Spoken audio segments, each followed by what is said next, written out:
All right, so this Punnett square, how can we set it up? Imena, we want to try to anticipate what these potential offspring might have from a potential pairing. So what did you think? Or what did you talk about with Paige? We actually did number 2. Oh, you did number 2. You didn't do number 1 at all? Okay, what do you think? How would we set up this Punnett square? Remember, a man is XY, a female is XX. For hemophilia, capital H is normal. Little h is for hemophilia. So how would we set up our Punnett square?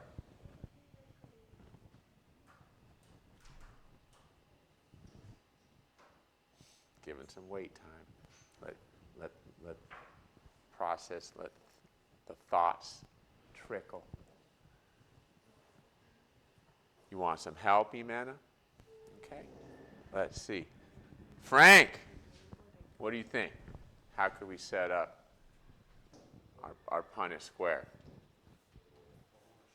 You're not sure. You want help too, Frank? Okay. All right. Let's see. Matthew, how can we set this up? You don't know. Okay. You want some help? You don't know? Okay, well, maybe that's a yes. Let's see. Let's go through the equity sticks. Keep going. Paige, any idea, now that you've thought about it for a little bit, how we might set this up? We did this on the first page of your packet at the bottom. You should have some examples. So we have practiced this. Any thoughts? No? Okay. Maya?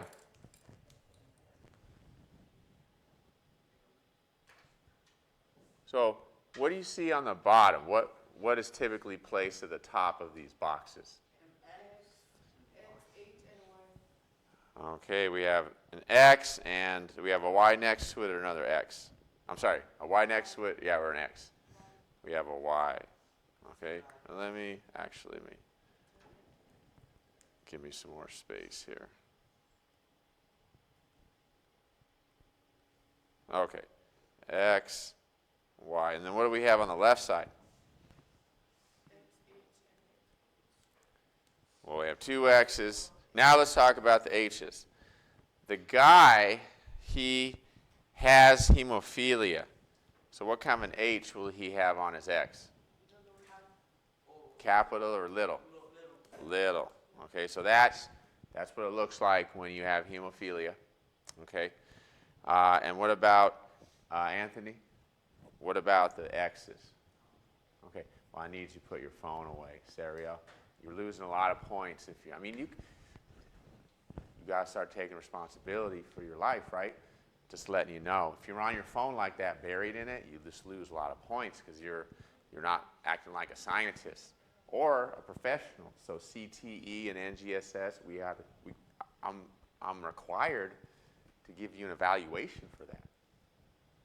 Okay? You can't keep a job if you're buried on your phone. Think about it. I mean, are there jobs you can just be buried on your phone? Even if you're like an Instagram poster, you can't just be buried on your phone. I mean, you got to do other things. You got to make stuff. Yeah. So, even you Instagram or YouTubers, you have to do something. But let's get back. Nayeli, what about our X's right here? What should we do here? What kind of H's will they have? The woman is a carrier.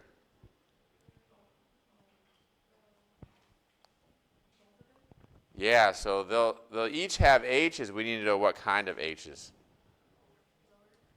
Okay, so we'll have a lowercase and an uppercase. I'll put an X there. All right, so carrier. So she doesn't have it because that big H gives her normal blood, but she can pass it on. So I need everybody on your paper, fill out this box. The first one I'll fill out for you. 2 X's, big H, little h. fill out the rest of those. Sounds like we need practice with this. So got to re-practice.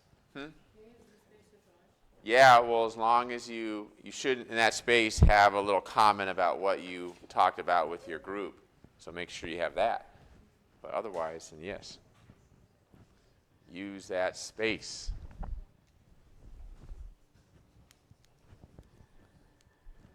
Oh, yes, it works. All right, fill out that box. And then think about, are there any people with hemophilia? Are there any carriers? All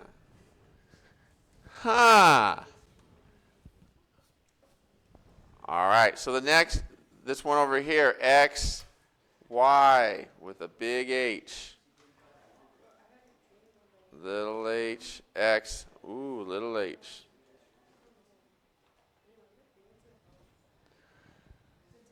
Okay, so you should have, this is what you should have in your box. Nayeli, what percent have hemophilia? What percent of these kids have hemophilia? The son has hemophilia. Any daughters? Ooh. This daughter has hemophilia. She has 2 little H's. So 50%. Oh, Anthony. No. Anthony, if you're going to do that, why don't you just go stand outside? If you're going to make all those noises, you can make it outside instead. So 50% have hemophilia.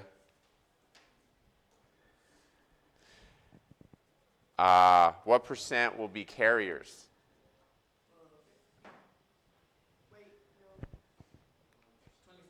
25%. 25% carriers. How many will be considered normal? 1 out of the 4, right? 25% we'll say normal, non-affected in any way. So that's the first case we've seen of a girl having hemophilia. So for a girl to have hemophilia, she has to have a dad who's hemophiliac, and she has to have a mom who's a carrier. Now, what if the mom had hemophilia and the dad had hemophilia? Every kid would have hemophilia for everybody, okay, if that was the case. Because that's all they had. Those are the only kind of H's that family would have. Okay. Lowercase h's, exactly. Janet, did you find Alexandra in this, up on this pedigree? Did you find the Tsarina?